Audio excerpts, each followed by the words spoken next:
a staticky communication coming from the frigid edge of the world. We're not who we are. When the agents get assigned the case, they come across a science lab full of dead bodies and an ancient parasite. This is not happening. Hello and welcome to This Is Not Happening, another X-Files podcast. We surpassed the previous record for drilling down into an ice sheet. All right. All right. This team of scientists made up the Arctic Ice Core Project.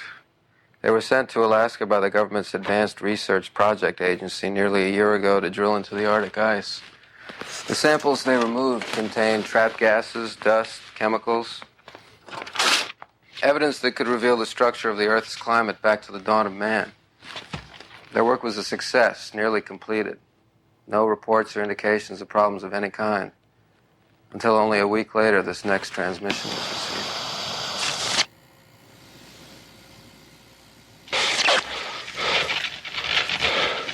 We're not who we are.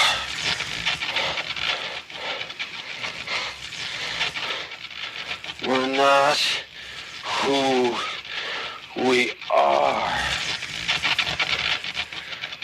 And it goes no further than this. Stops right here. Right now.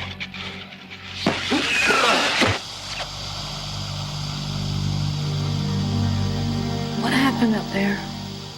So far, nobody's been able to reach the compound because of bad weather.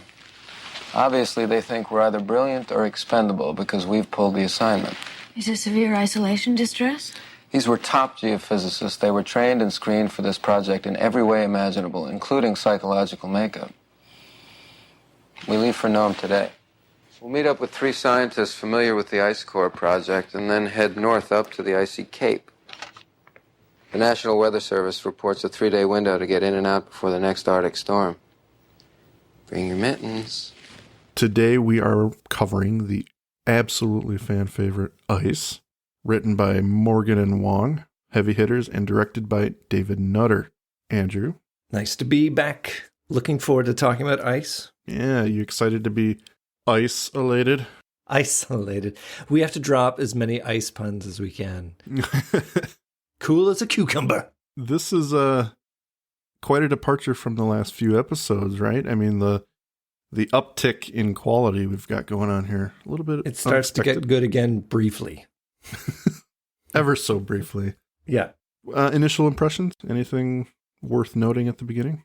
Doesn't remind me of any popular movie from 10 years past. No. It's very innovative and didn't borrow from anything. It's really good. We are, of course, referring to The Thing, a fantastic movie. This is a direct homage to it, but it does become its own entity. But it takes its key beats, the isolation, the not knowing who is a suspect and who is not. Can we trust even ourselves? That is very prevalent in both, and they wanted to pay respects to that great movie. Well, not just pay respects, but even hire some of the original staff. The production designer for this episode is Graham Murray, who is also the production designer for The Thing. So when we say pay homage, I think they're really, in this case, saying, we want a set which is very similar to what we had in The Thing. So we're going to bring back some legitimate people for that. And the long and short of it is that it succeeded very well. Absolutely. I mean, I think it's just to say that I think it is not just a remake of The Thing. Like, it's its own special sauce. It's its own unique X-Files spin. In some ways, a lot more believable than The Thing was, and exits in a way where the characters survive. Whereas, a bit of a different outcome in The Thing. Yeah. So we open on Icy Cape, Alaska, the Arctic Ice Core Project, which is pretty much in the middle of nowhere. So this is our location for the movie. There is not, or the episode, there's not going to be the typical changing of locations as with every other episode. This is our set, and this is where our agents will find themselves. So as we enter, there are bodies all around. Deceased, obviously. We're following a dog who is at the complex. Am I wrong in understanding that that's David Duchovny's dog? It's the father of his. It's the father of his dog. Correct. Nice. Yeah. I know that because I read it on a website. So it must be true. Obviously, it's true. It is an X-Files website. These guys take it serious. Shortly after we enter, we are seeing a man who is injured. He's got his shirt off. He's very sweaty, very distraught. He starts sending a broadcast, and he's saying, "We are not who we are," over and over. And then he is immediately attacked by another survivor, crashing through some panes of glass, which I don't understand quite what that is. But yeah, conspicuously placed, I would say. We need him to fall through something. Where are we going to put the falling glass, guys? Let's put it right in the middle of the work area. Yeah. They struggle for a bit. They both go for guns. And initially, they're pointing them at each other. And without words, they slowly start to turn them on themselves. And then the camera shot from outside, and we hear 2 gunshots, and the credits roll. Good opening? I loved it. Yeah. I think that it's the kind of scene that they probably envisioned a long time ago and thought, how do we weave this into an episode? It has this short play feel to it. Like it could have ended on its own and you would have the mystery of why did this happen? And Yeah, I like that it's what led to this? Yeah, how do we get here? Where does it go? It's very good X-Files as openings go. It provokes more questions than it gives you answers. Yeah, they almost communicate, with their eyes about what they're about to do. Like, because they're initially going to kill each other, but then they're like, you know what? Let's end this here, kind of thing. And it takes a different turn, which makes it interesting because we have no idea what's going on. Yeah, if it was typical, they would have shot each other. But the twist is that they decide to save the world by killing themselves. But I gather that these are actually stuntmen, and they were given free rein to make the scene as cool as they could. So they went to town. Yeah, they pulled out all the stops in this fight, and it's really compelling. I like it a lot. Yeah. So after the opening, we cut back to the actual video that we saw being recorded. We get some information here. The crew at this location surpassed the depth previously met by another drilling team into an Arctic ice sheet. Mulder and Scully are watching the video, and the assignment is a little bit different because it actually was pulled for them, which I don't know if we were supposed to believe something nefarious by that. I mean, it never comes up again, so I don't think it's too important, but it is a little bit different than the usual X-Files where they're kind of doing whatever they want. I have to believe that this is Blevins being like, who am I going to give this case to? Mulder. I want to just get rid of these people, so I'm going to keep sending them isolated locations. Yeah, what is the farthest away in the continental U.S. I can send these people? I figured this would be the time they don't come back. But it moves pretty quick, right? I mean, Mulder explains to Scully what's happening, what has happened. They have a 3-day window to get in and out, do their investigation, and get back home. Bring your mittens. Bring your mittens. And it cuts to them on the tarmac in the hangar. We get to meet the rest of our crew, one of which is Denny Murphy. He's a good guy. I love him from Seinfeld, where he plays Banya. Oh, that's right. That's right. One of my favorite Seinfeld characters. He is a great character, and I think part of the reason this episode works quite well is you care for these people. Yeah. At least you care for him. You care for him. Silva. You don't really care for Hodge, but you do get his importance, though. Like, he does a couple of key things that are like, all right, we'd want this guy with you. Mm-hmm. Yeah, they all have their importance, but yeah, Denny, of all of them, is the most lovable. He's just a kind of a fun-loving guy listening to old football games on his headphones, not even watching, I don't believe. He's watching it in his mind. And you know what? I respect that completely because I ripped the audio from all the X-Files episodes and would listen to them in my factory job for the last 10 years. Wow. I listened to them and... And would you stop during an episode and like pump the air with your fist when Mulder did something cool? Oh yeah, absolutely. But in come Hodge and De Silva. Hodge is the male doctor, or scientist, I should say. De Silva is... also a doctor. also a doctor, and that is played by Felicity Huffman, right? Oh, right.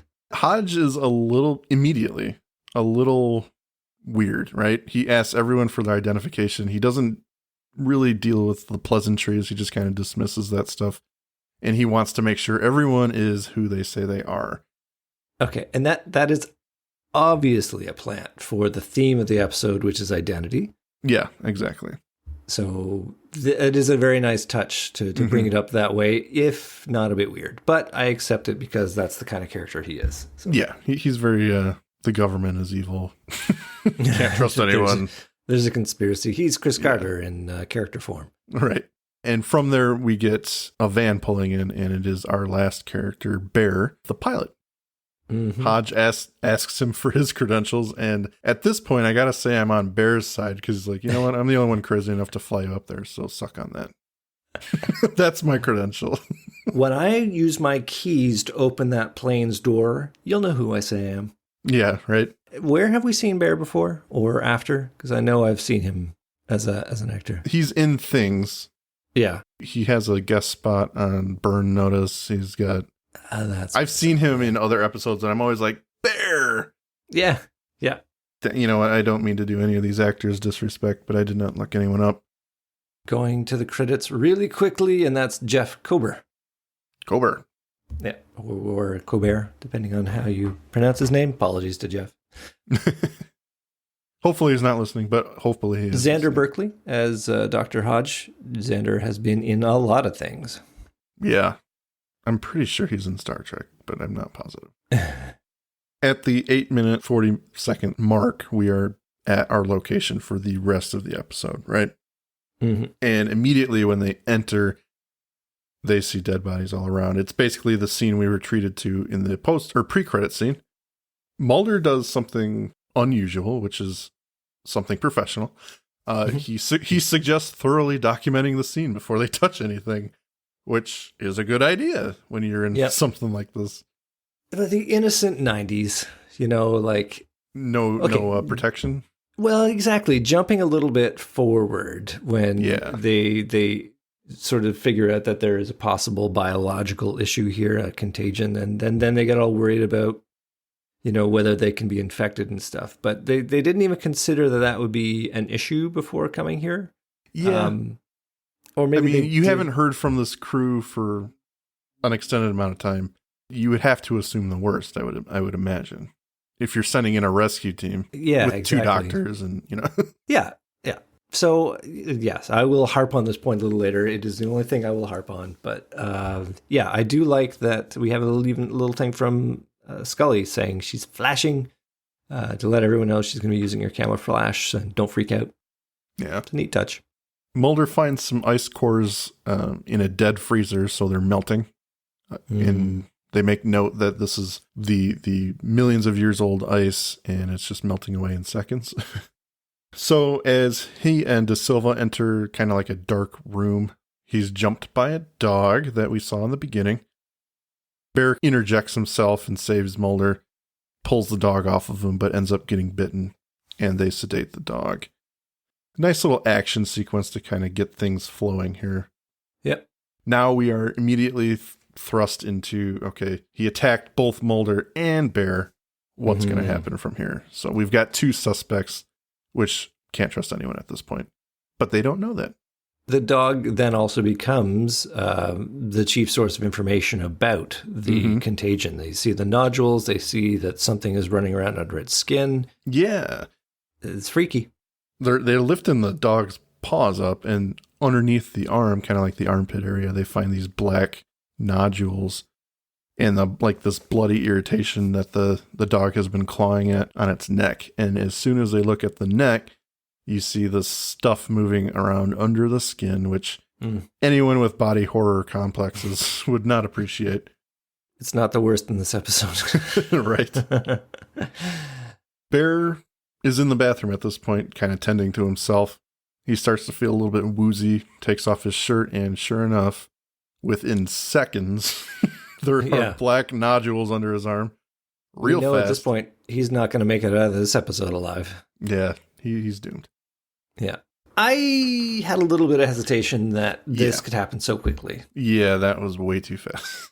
Yeah. There wasn't even a fade, like to indicate time change. The passage of time, which I don't think would have been out of place except for this 3-day tempo that they've got. So, and I forgive it because it's X-Files that maybe indeed things can move fast because it's an alien species or, If it's the worst offense in this episode, it's something you can just kind of wave away. Yep. I am willing to be waived on this one. Yeah. Scully deduces that the men killed each other and the last two killed themselves, the two people in the video. So I kind of like this short scene because Bear, he has emerged from the bathroom. He's clearly disturbed by what he's found, but he's not telling anyone anything. It's obvious that he's concerned whatever happened to the dog and the other people here is about to happen to him. That same thing is in Richter's blood. What if that single-celled organism is the larval stage of a larger animal?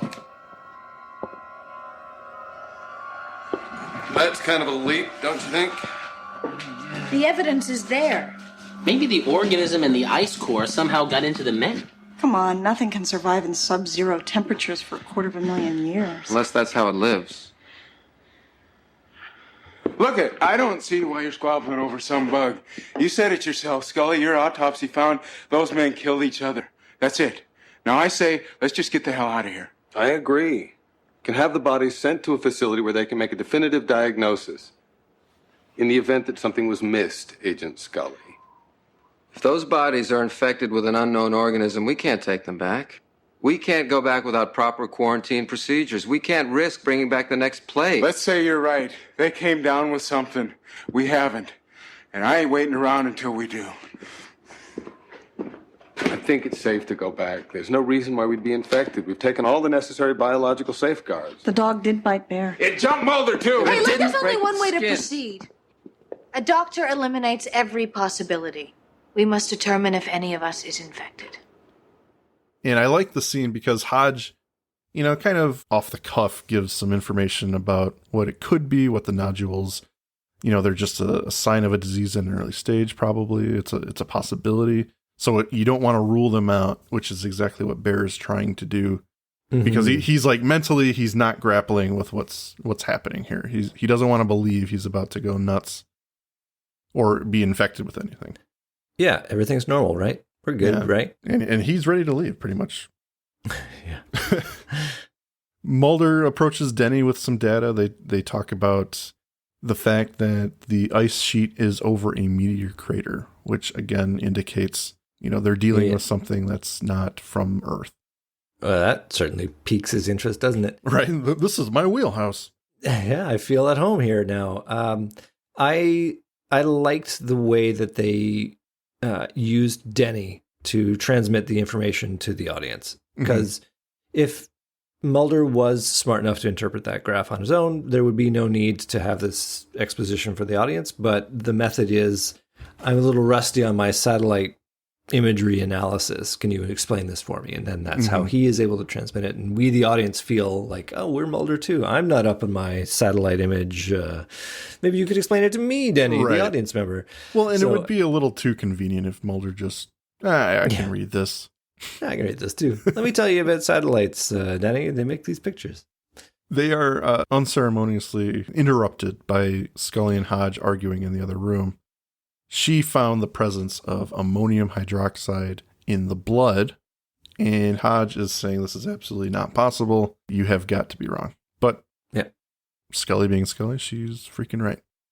Yeah.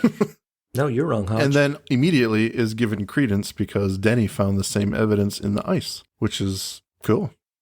Yeah, but it also means that Hodge is a hack and we shouldn't trust anything he says. No, absolutely not. Mm-hmm. But it's a nice setup, though, for, it's laying the groundwork for this is not normal, this is strange, weirdness is afoot. I don't think there's not enough information for the audience yet to figure it out. But I guess we're meant to think that things are going to go badly for Bear because of the opening sequence. And we go crazy. We do get treated to that scene of under the microscope where you get to see the larval organism. Mm-hmm. And I think the picture is not immediately, but quickly falling into place. You know, it's an ammonia-based life form, and it's living in sub-zero temperatures. Bear is ready to go. He is visibly scared and not looking well at this point, which I'm surprised no one has brought up. But Jeez, Bear, do you want to sit down? I have to hand it to him. Like he has a really believable performance there, because when we first see him, he's, you know, cocky and strong and all the rest. But after he gets bitten and the symptoms start to take hold, he does have this slight slur in his speech and, you know, shaken, and it looks a little weaker. So I think he gets a lot of credit for very subtly showing that he is in danger. And I guess by extension, the other characters don't get any credit for not noticing the obvious change in him. You're looking a little pale there. He's like out of breath. It's like, I must have rabies. But they fight him on this, don't they? You know, Mulder's like, we cannot risk, we don't know what's happening here. Bodies are infected with an unidentified organism. We cannot bring them back to the civilization. It's just too risky.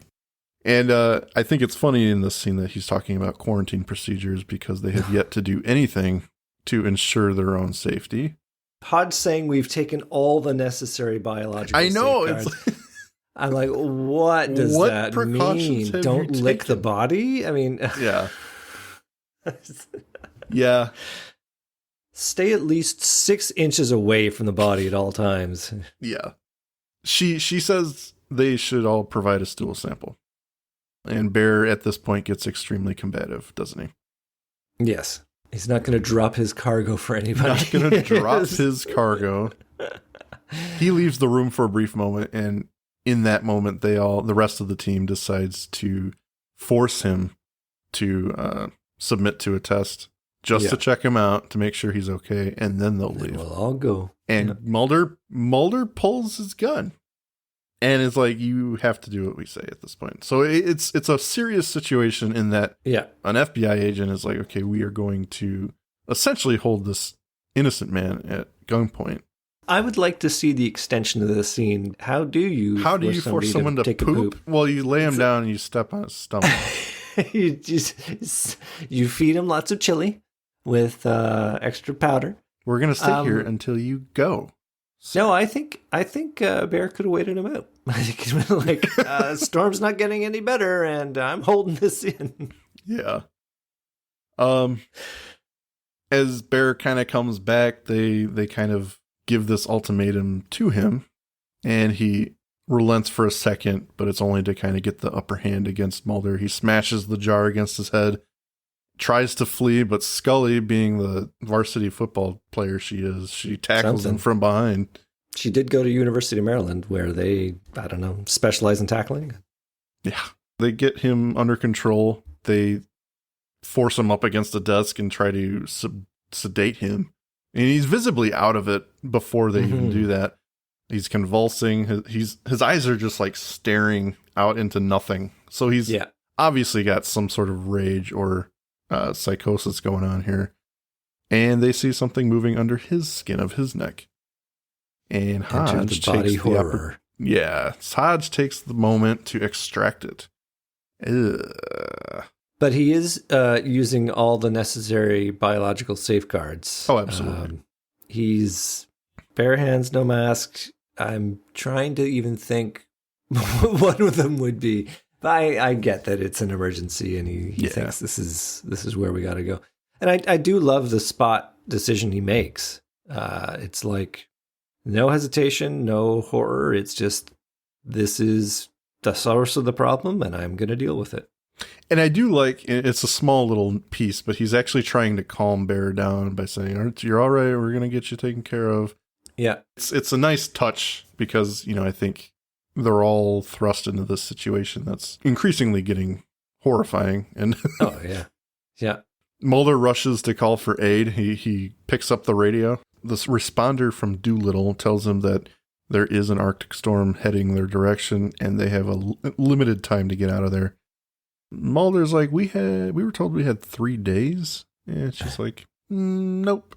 I was assured we had 3 days. I was given You're telling me on a dime it's just different? I ordered 3 days of good weather, and now you're telling me I've only got one? This cruise is unacceptable. I kind of like his laugh when she tells him, welcome to the top of the world. He's like, oh, God.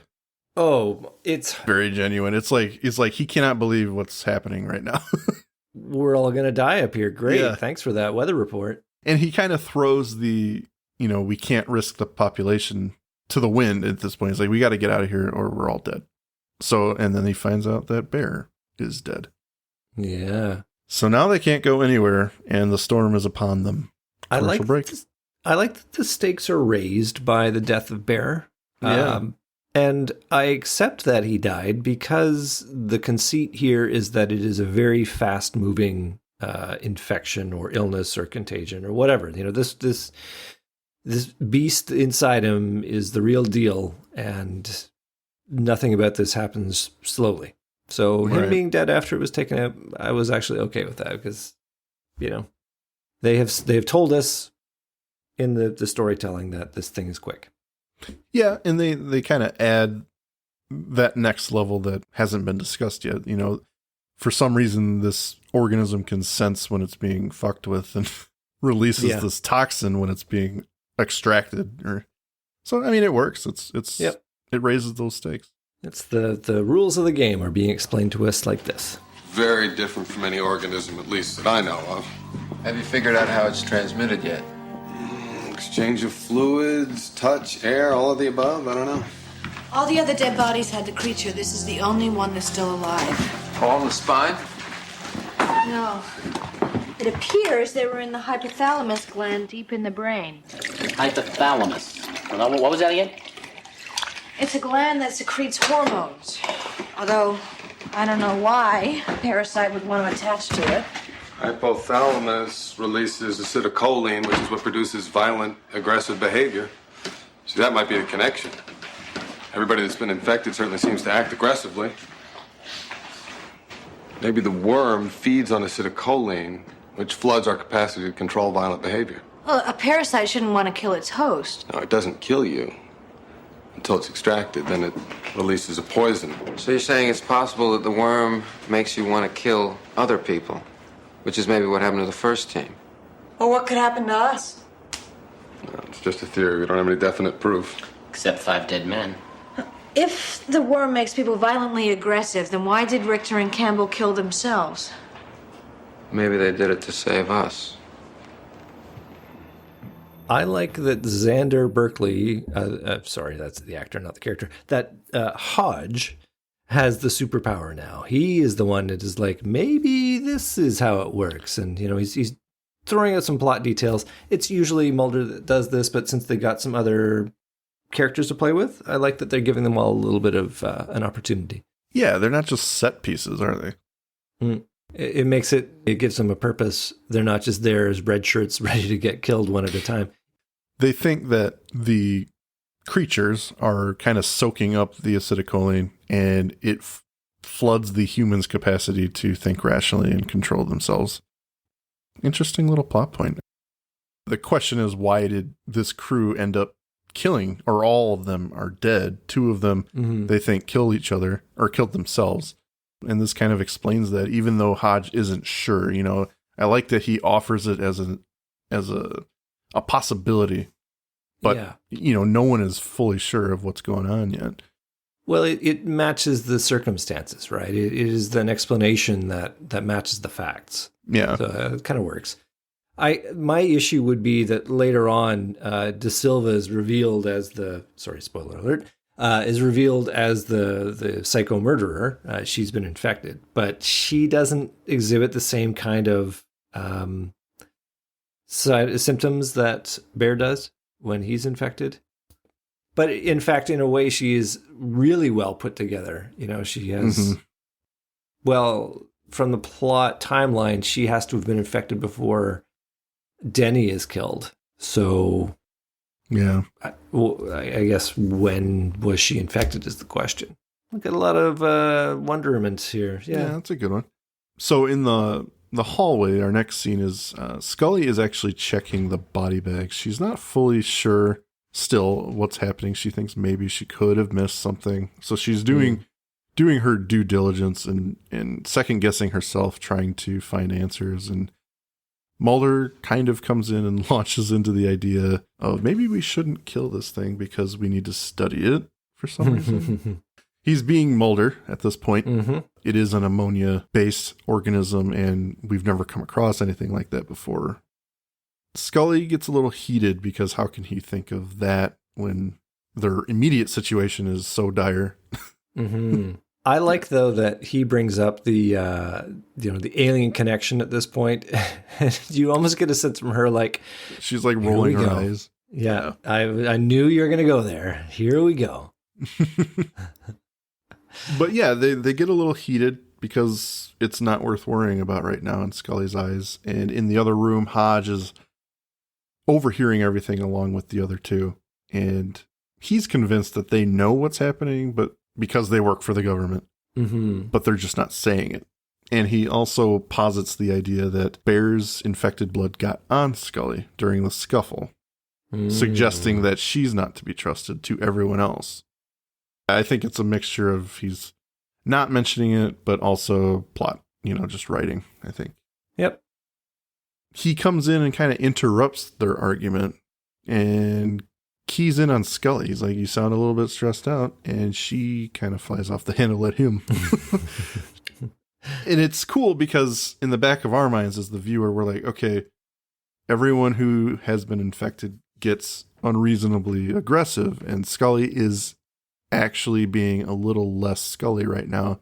And I think that was an obvious way for the viewer to be like, oh man, something's not right, or something could maybe be wrong. And it's a good way to do it because, everyone is acting a little agitated in this episode.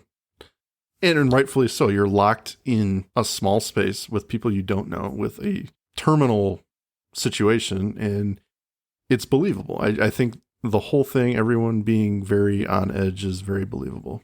It's very few episodes or movies in general, I think, do suspense really well. Mm-hmm. And I think this is one that really does. Like, a lot of things do horror particularly well. They scare you or they shock you.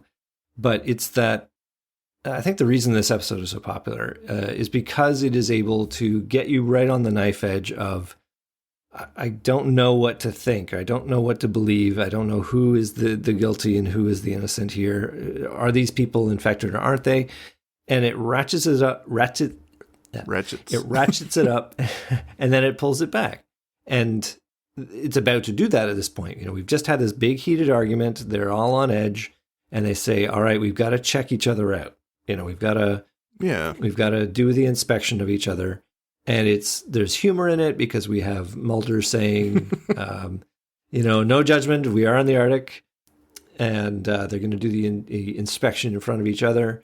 And the scene of Scully and De Silva doing the inspection, it's a complete pullback from this paranoia. It's kind of warm and kind of intimate, but comforting in a way, right? Like they are reassuring each other, and it is, you, the audience, been waiting for this moment of, are they, aren't they? And okay, they're not infected. Phew, So yeah, it's really nice. And it's going to do this a lot. It's going to take us back and forth and really keep us in that same stress that the characters are feeling. So I think that's why it's so popular and good. And it just does an excellent job of it.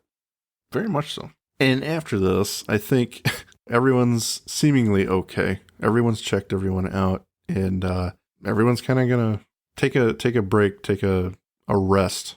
And they kind of go to their separate rooms. And Mulder being Mulder, Scully's actually looking in this scene for reassurance. At least everyone's okay. Yeah. And he turns back, remember, the spots on the dog went away. Night. Yeah. It's like, yeah, you're going to leave me with that. Thank you. I appreciate that. He just disappears into his room. But yeah, she is visibly a little shaken from that. She apparently is camping out in a college dorm room. I think they... After a moment, once she gets settled, she actually has a moment of kind of freaking out. She moves the dresser in front of the door. She does not want to take any chances. Yeah, I like that touch. Mm-hmm. There's something there, and it's just really well done. It's that human touch. But I like how they each have their moment. The camera's going to go over each of them here to let us into their own state of being. Where are they in this moment? Yeah, Denny looks visibly scared while he's listening to his football games. He's like staring at the door, laying on his bed. Hodge is being Hodge. He's making a list of everyone who could be infected and giving like the reasons of why. Surprisingly, the only people left off are him and Da Silva. So I was just looking. Is Da Silva on that list? She's not. She's not. Yeah. And she gets her moment. She's asleep. And a little crying, though. She's not doing well. Yeah, she's not doing well. So some time passes. Mulder awakens, startled from, I assume, a dream. And then he hears a door close outside of his room. So he goes to investigate. What does he find, ladies and gentlemen? Oh, just a little bit of tapioca and ketchup outside of a storage locker.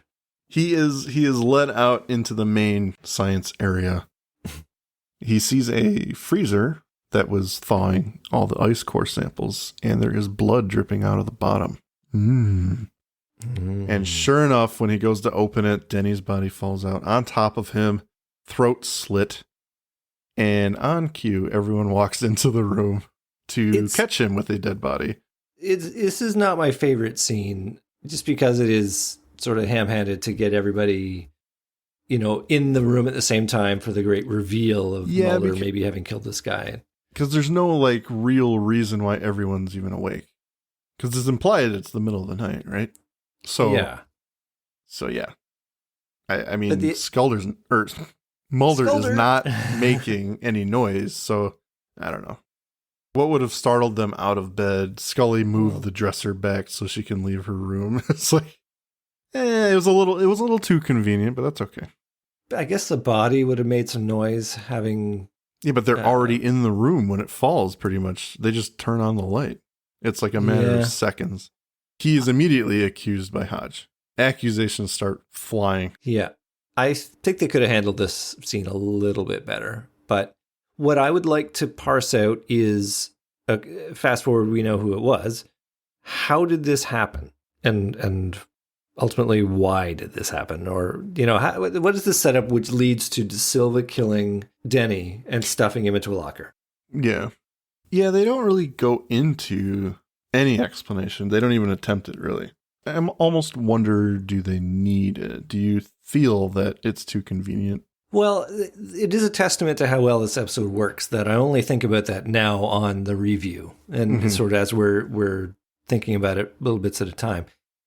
In the moment, I was like, okay, I get why we're here, and I understand it moves this plot forward, etc. But, I'm not going to dwell on it in the moment. But now I'm looking back on it, trying to figure out, all right, if our reveal later is Da Silva, but that means it would have been her, and she would have brutally attacked and killed Denny and then ultimately stuffed him into this.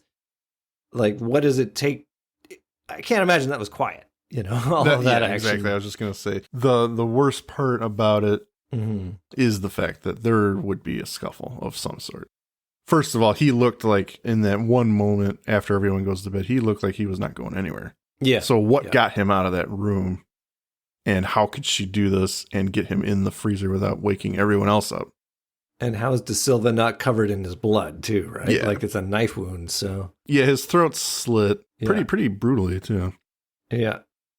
I mean, I guess it's not the carotid that spurts everywhere, but he would have.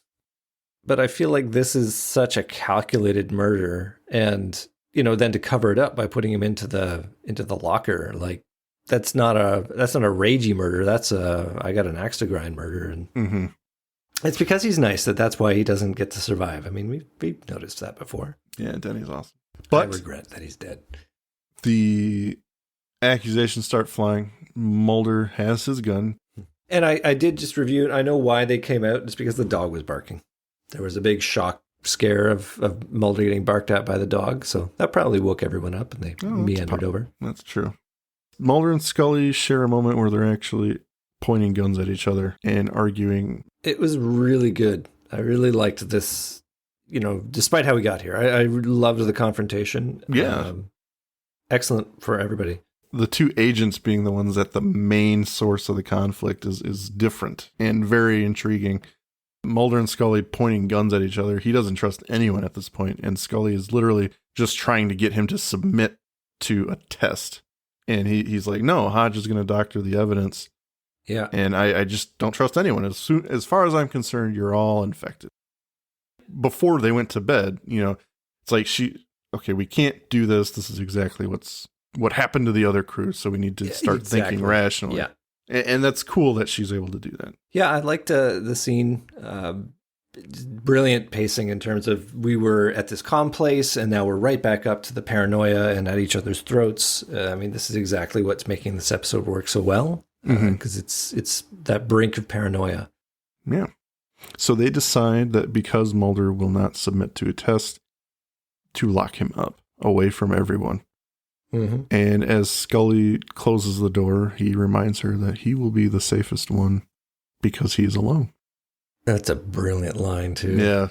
Well, I like it's the same kind of logic that they used against Bear, right? Like, we, the group, have decided that this is what's going to happen. So now they, the group, have decided that that's what's going to happen to Mulder. So, yeah, it's like one by one, they're getting shoved out of the group, kind of. Voted off the island. Yep. We get a little bit of a lapse in time here, and Scully is wandering around, and she noticed that De Silva is asleep on her desk. And she, not in a creepy way or an evil way, but she wants to check her herself. So she tries to kind of move her hair off of the back of her neck, but is immediately interrupted by Hodge. Scares De Silva half to death. Mm-hmm. Yeah. Hodge is like, what are you doing? I guess I don't understand why she's doing it now, because she's already done what I would assume is a fairly comprehensive node search. I think she's looking for the movement because the movement will be there. Neck, you're right. The nodes are like an armpit thing. That makes sense. Yeah. Because I have a note later. It's like, why are they looking at the back and then on the neck when the spots are under the armpits? Okay. It makes sense. And Hodge takes this moment because Scully again has her gun at the ready. He's like, I can't help but realize that you're the only one with a gun. And if you're infected, we don't stand a chance. Mm-hmm. So, in a weird show of solidarity, Scully takes the clips. Yeah. Yeah. I mean, I get it and I respect it in the sense that Scully is showing them through a very powerful statement that she is not infected. And she's willing to get rid of her advantage in combat. But it's hard to swallow as someone who's like, okay, would I do that if I were here? I would have loved for her to say, when he says, I can't help but feeling that, you've got the gun, we're done for. And she coming back saying, that's right. She racks the chamber. Yeah. Better hope I don't get infected. So she throws them out into the open, into the snow. And essentially her gun is useless at this point. So yeah. Immediately, Hodge is talking about how they need to think of themselves. They shouldn't turn on each other at this point. Mulder's not one of us. And Scully defends Mulder very well here. And she says, if he's infected, it is not his fault. So, stop treating him like crap, maybe. Yeah. She tries to make another distress call, but due to the storm, there is no response this time. Mm-hmm. And it's science time, guys. I like me a bit of science, although I'm not a scientist, but I don't understand what they're doing with the, putting a drop of the uninfected blood on the side. I'm looking at the transcript. So you want to put a drop of the uninfected blood on the slide of the blood drawn from the pilot, and then put the uninfected blood on the infected blood.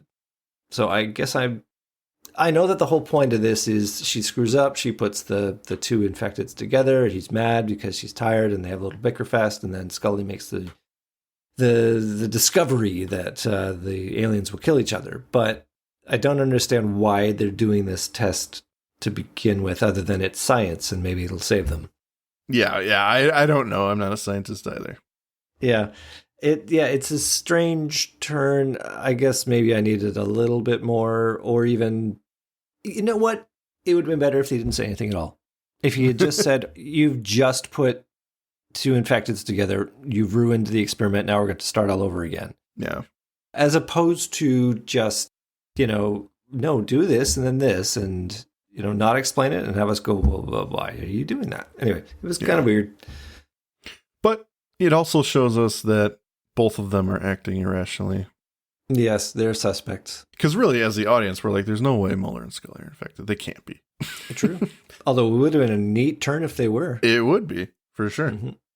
Scully discovers through this mistake, as you said, that one worm will not tolerate another in its host. Because they killed each other. They fought to the death. Little gladiator combat in the bloodstream. Some fairly good CGI for the time. Yeah, it's not terrible. Not terrible.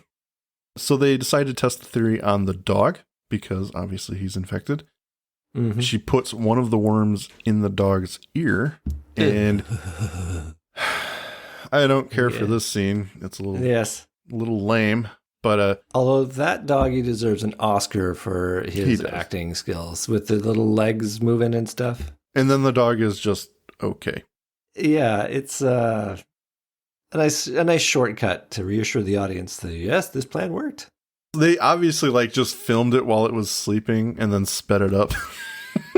That's an interesting point. I had not considered how they would have done that, but yeah. He was chasing a rabbit. I thought he's just a good actor and could sort of do that on command. No. I don't know anything about dogs. No, I don't. But after they fix the dog, Scully decides to visit Mulder. Is this you? Yes.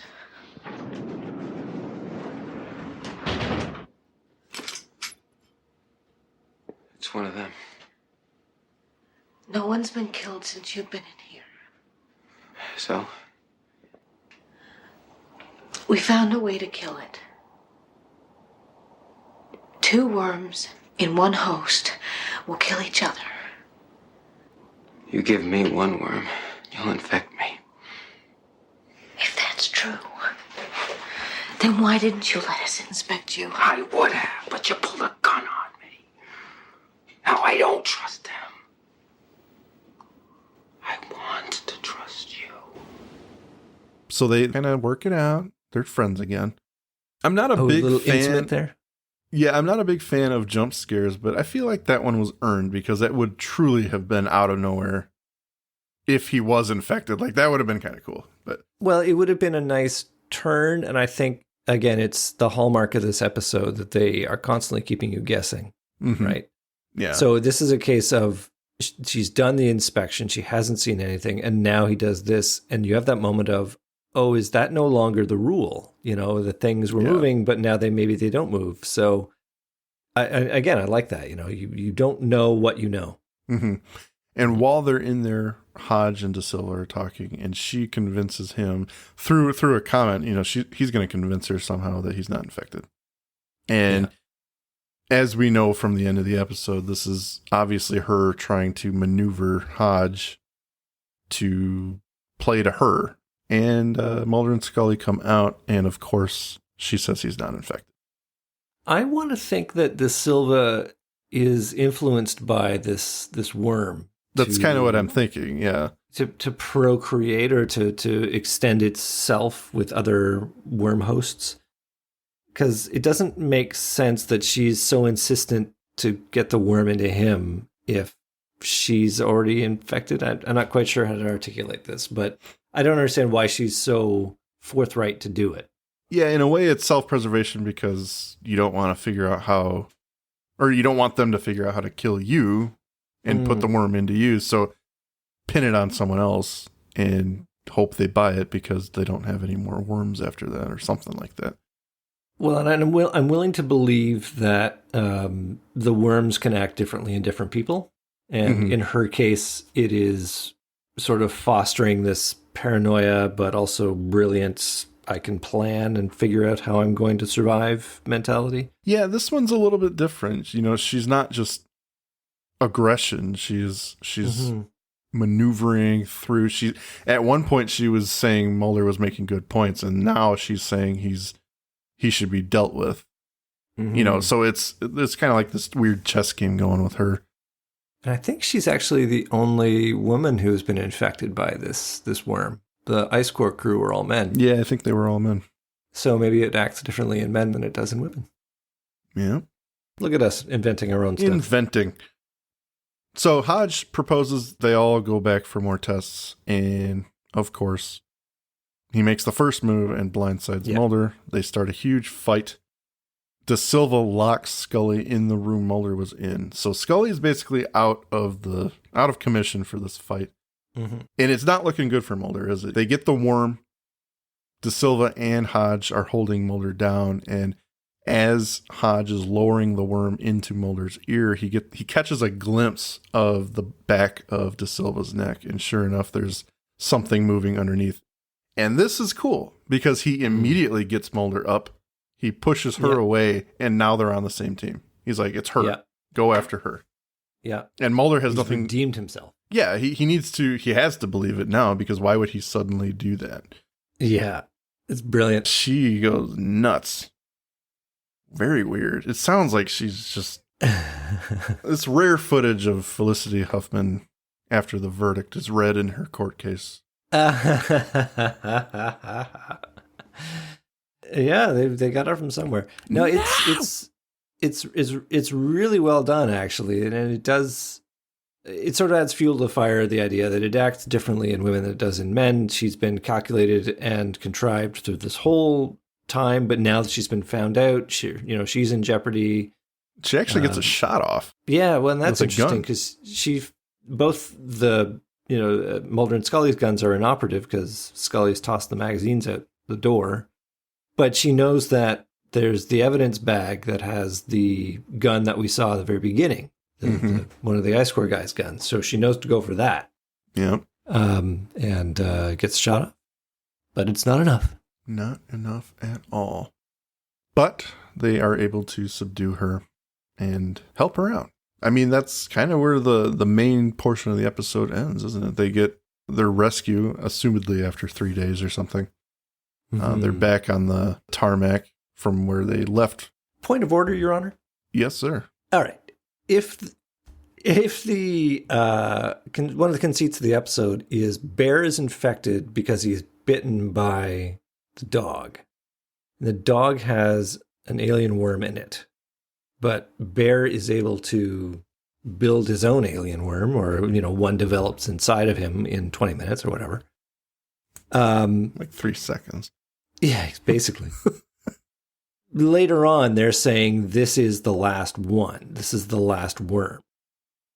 But can't they make more worms if some of De Silva's blood gets on them? Or anybody who's infected? I mean, yeah, I would assume so. Yeah, I think that's a good question. It's not 100% transparent as to the ways this can transmit. We are led to believe that it can be transmitted through fluids of any type at this point, because if a dog bite can do it, then I would say everything's at risk. And worms, like the larval transmission, will create another organism inside a host. Yeah. Okay, I withdraw my objection. Couldn't she just spit in their faces and, transmit more aliens? Or a pleasant kiss. Is that better? She could have been, seductive with Mulder and Hodge. And Scully. Scully, yes. Got our mojo moving here. Mulder is talking about how it's still up there 200,000 years down. And he's being Mulder in this moment. And Scully is not having it. Leave it there. Well, we have our revelation that the military torched the place after they left. Which is very much classic X-Files of, there will be no further exploration of this plot. Your search for the truth is now over, sir. Please go back to Washington. That's good, though. I mean, Hodge leaves. Yeah. At the end, they're exchanging information, and Mulder asks a question. You should know. They're your people. So he's still kind of... Yeah, it's a nice callback. Yeah, he still views them as the enemy in some capacity. But, whatever. It's Hodge. It's the end of the episode. I like Scully's rejoinder on the end, with Mulder saying it's 200,000 years down the ice, and she says, leave it there. Yeah. It's a really nice encapsulation of all the horror that they've gone through, just with this, obviously the body horror and what it does to you. But I think the real horror was they couldn't trust each other. They couldn't trust themselves. They were not sure they were who they were. Yeah. Final thoughts. What do you think, Andrew? Well, obviously, I really liked it. Mostly because it's just a fantastic episode of suspense. And I think that's just something that is really hard to do in any form. The idea that you're constantly on the edge of your seat wondering what's going to happen next, and you feel fear for these characters and tension. It's not just cheap horror, cheap scares. It's really well developed. It's one of the first, well, I think it is the first of a breed of X-Files episodes where the characters are isolated. They're put into a situation where they're cut off from escape. They have no choice but to face down the problems that are being presented to them. And it's, really well done in that regard, because you do feel as isolated as they do. They've been told that the storm is bearing down on you. You don't have any escape from this. So there's a handful of other episodes that do that, and they're all pretty good, I'd say, like Darkness Falls and Fire. They're all excellent episodes. Firewalker, excuse me. Yeah, Fire is the other bad one. But yeah, I really enjoy it. All the other actors are really well cast, and they bring a lot of life to the episode. Like, you really feel it. I totally enjoyed it. Excellent. What about you, Mike? What are your final thoughts?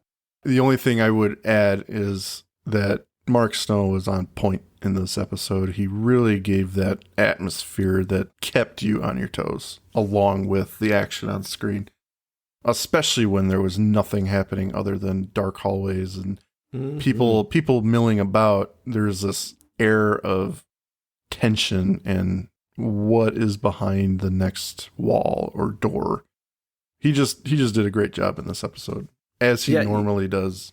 I like that you're mentioning it now, but for this whole episode, I was waiting for you to bring it up. And I was like, no, I always jump on it before he does, and I really like to talk about it.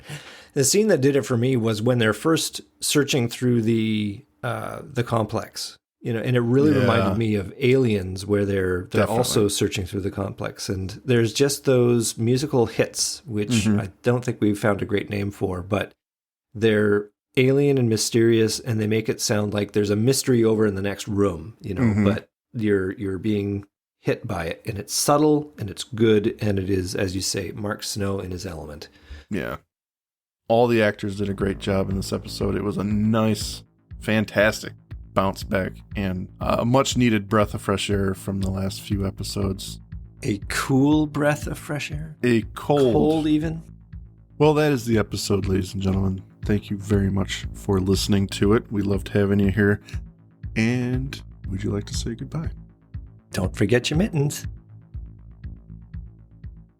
Thank you for listening to today's episode. If you liked what you heard, please rate and review on your podcast app of choice. Andrew and I would be eternally grateful to you fine people for helping us expand and get the word out. Also, we've got a killer group on Facebook.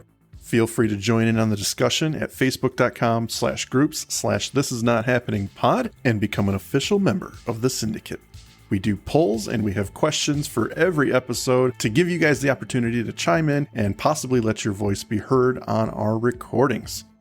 And please join us on our new Twitter at tinhxfilepod, no dash, to stay up to date on everything, moment to moment. Thank you, and remember, don't stop swimming. It's that time, everyone, the Magus Media Production sales pitch. Please check out our homepage at magusmediaproductions.net so you can stay up to date on all of our shows. Check out our Facebook group, facebook.com/groups/magusmediaproductions, both of which have our Discord link on it, where you can join us for live shows as we record them for future release. At Magus Media Prods on X, our Patreon, patreon.com/magusmedia, where a $5 donation will help us keep the lights on and bringing you new content, and you get some stickers. Thank you for your consideration and support.